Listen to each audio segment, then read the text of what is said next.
बुलढाणा जिल्ह्यातील खामगाव शहरालगतच्या घाटपुरी शिवारात बिबट्याचे प्रत्यक्ष दर्शन झाल्याने परिसरात भीतीचे वातावरण पसरले आहे। वन विभागाकडून तब्बल 12 तासांपासून रेस्क्यू ऑपरेशन सुरू असून नागरिकांना सतर्कतेचे आवाहन करण्यात आले आहे। खामगाव शहरालगतच्या घाटपुरी शिवारात शुक्रवारी बिबट्याचे प्रत्यक्ष दर्शन झाल्याने एकच खळबळ उडाली। शेतकरी सोपान चोपडे यांच्या शेतात मजूर नेहमीप्रमाणे काम करत असताना अचानक बिबट्या समोर आल्याने घाबरगुंडी उडाली। मजुरांनी आरडाओरड करताच बिबट्याने शेतातच दबा धरल्याचे सांगितले जाते। घटनेची माहिती वाऱ्यासारखी पसरताच परिसरात बघ्यांची मोठी गर्दी झाली।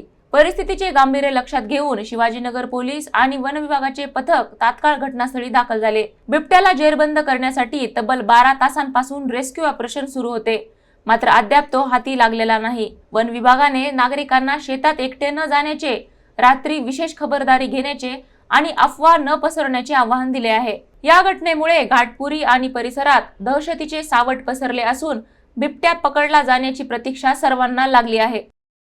खामगावमध्ये घाटपुरी भागामध्ये बिबट्या निदर्शनास आला अशी सकाळी आम्हाला माहिती मिळाली। त्यानंतर वन विभाग, महसूल विभाग आणि पोलीस विभाग असे प्रशासनाचे तिन्ही विभाग इथे आलेले आहेत आणि ते त्यांची कार्यवाही करत आहेत।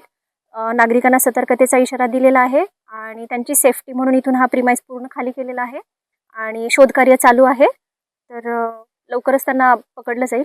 प्राथमिक अंदाज असा आहे, अजून खात्रीपूर्वक सांगू शकत नाही, एक बिबट्या आणि त्याची छोटी पिल्लं आहेत अशी माहिती भेटली आहे, पण अजून कन्फर्म नाही आहे।